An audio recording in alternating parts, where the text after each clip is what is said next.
Hi class 11, today we are discussed about two quantum numbers, continue lecture of quantum numbers.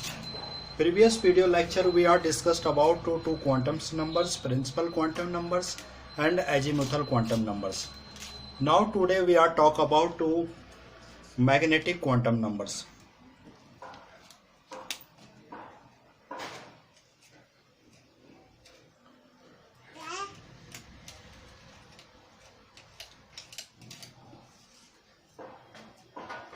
Magnetic quantum numbers.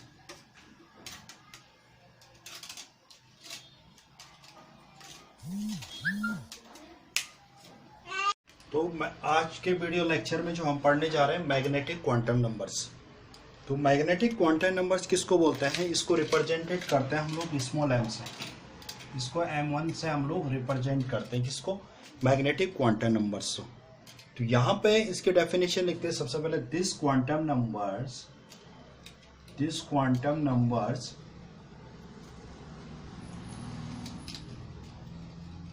describe this quantum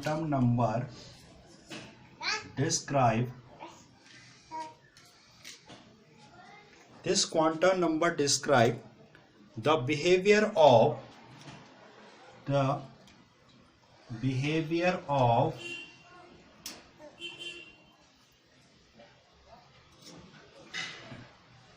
These quantum numbers describe the behavior of electrons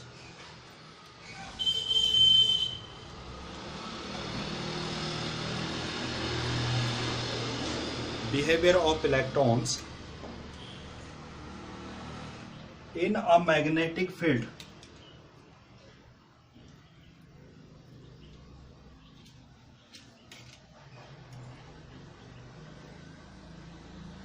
जो ये quantum numbers है हमारे पास magnetic quantum numbers, इस तरह से electrons रहते हैं, protons and neutron आपका न्यूक्लियस में रहता है, इलेक्ट्रॉन क्या करते हैं? रिवॉल्यूशन करते रहते हैं। तो जो हमारे पास इससे पहले का जो क्वांटम नंबर था, प्रिंसिपल क्वांटम नंबर क्या कर रहा था? इलेक्ट्रॉन की पोजीशन बता रहा था इस समय इलेक्ट्रॉन कौन सी सबसेल में है।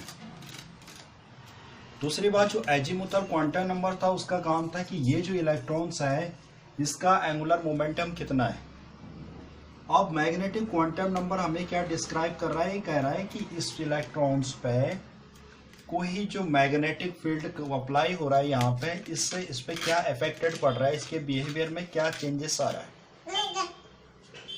तो ओवरऑल क्या देख रहे हैं हम लोग?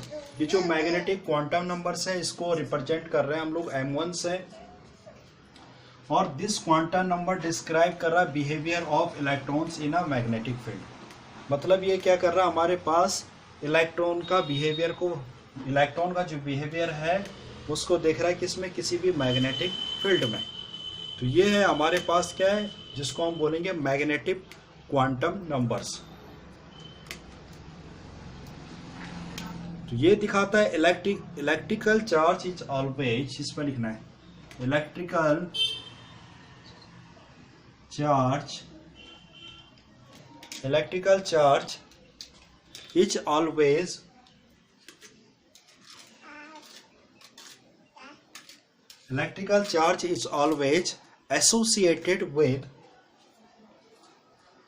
associated with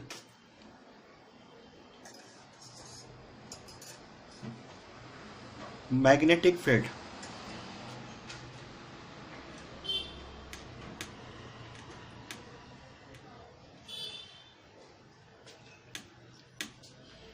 तो यहाँ हमारे पास क्या होता है कि जो इलेक्ट्रिकल चार्ज क्या होता है, is always associated with magnetic field में इलेक्ट्रिकल चार्ज तो होता है।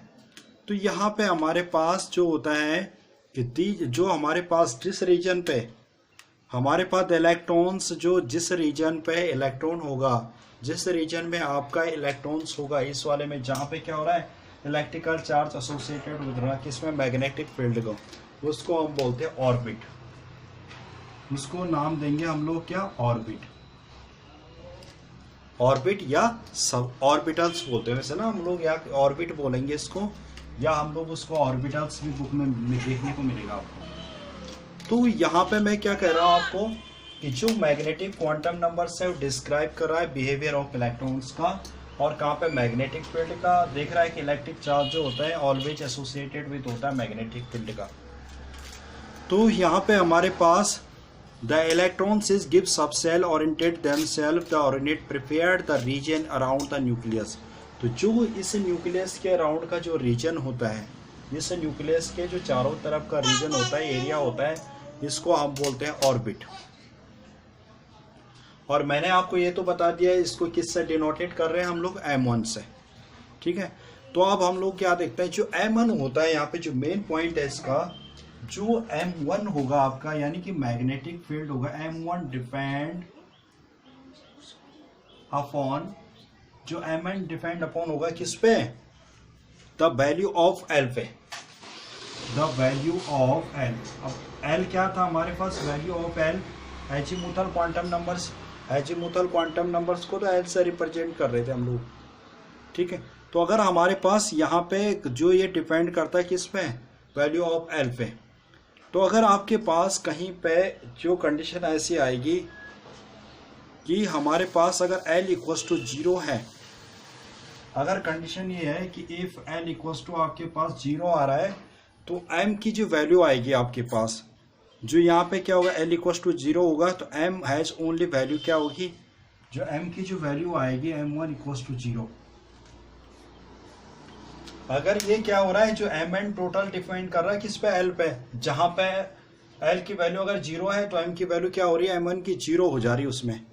तो यानी कि जो हमारे पास L equals to 0 has only one values है किसकी, M की। L इक्वल्स टू 0 है तो M की ओनली वन वैल्यू आएगी जो 0 है।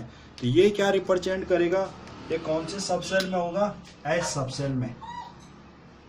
जब एक ही वैल्यू आ रही इसकी L इक्वल्स टू 0, तो M की वैल्यू ओनली किस पे आ रही, 0। तो यहाँ पे जो कंडीशन है हमारे पास, M की वैल्यू जो डिपेंड करती किस पे करती है, L पे। और ये वैल्यू कहाँ तक हो सकती है, -L से लेके और +L तक हो सकती है। जो M की वैल्यू जो यहाँ पे डिपेंड करेगी वो किससे करेगी, -L टू +L तक।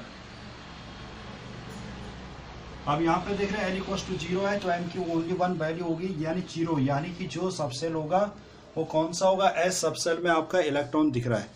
अगर यहाँ पे दूसरी कंडीशन आती, इफ L इक्वल्स टू 1, अगर हम लोग क्या ले रहे हैं, L इक्वल्स टू 1 लेंगे, तो M1 की जो वैल्यू होगी, इसके हमारे पास M1 की जो वैल्यू होगी, तो एक होगी -1 0, एक होगी -1 0 और +1, यानी हमारे पास जो कौन से सबसेल को रिप्रेजेंट कर रहा है, 1 2 3, यानी कि P सबसेल को।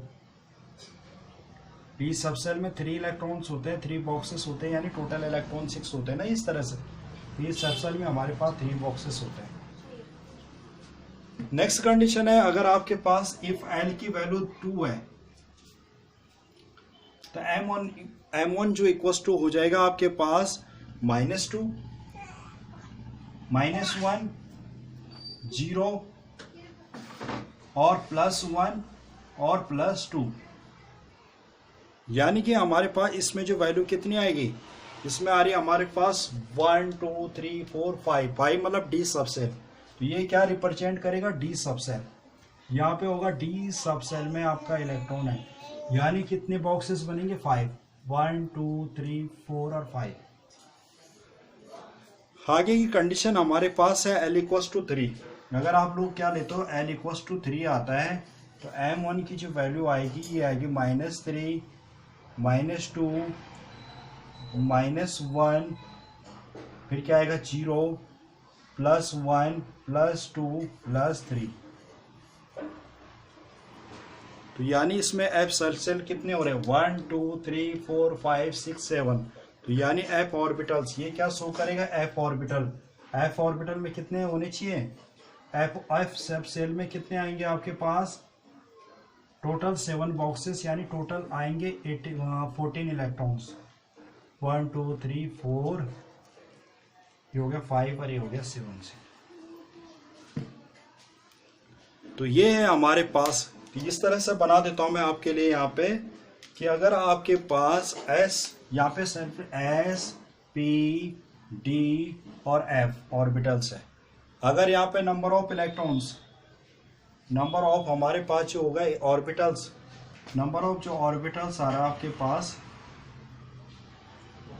यहाँ पे एस में कितना आएगा 1, पी में कितने आ गए हमारे पास 3, डी में कितने आ गए, डी में आ रहे 5 और इसमें आ रहे 7। जो लास्ट क्वांटम नंबर है हमारे पास spin quantum numbers, spin quantum number.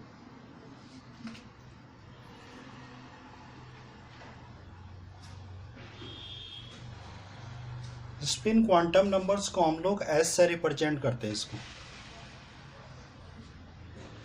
इसको हम लोग क्या रिप्रेजेंट कर सकते हैं एस से, तो यानी एम के साथ यहाँ पे क्या लिखना पड़ेगा एस, एम एस। तो स्पिन क्वांटम नंबर जो हमारे पास है, ये जो क्वांटम नंबर्स है, इट इज ऑब्जर्व दैट, यहां पे लिखो इसमें, it is observe that, 2 scientist है उन्होंने इसमें ऑब्जर्व किया था, it is observe that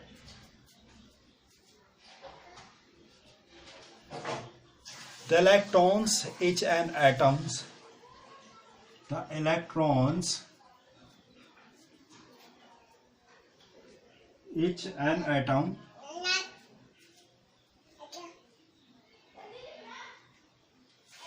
the electrons each and atom each not only revolve, each not revolve, each not or it not only revolve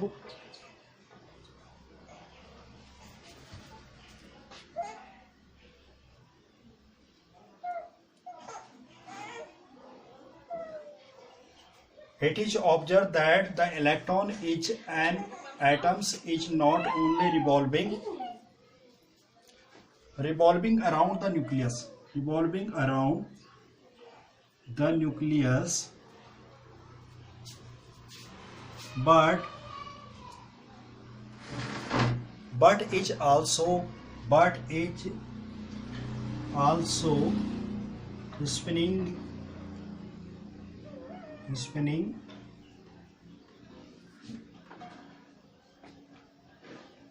around its axis.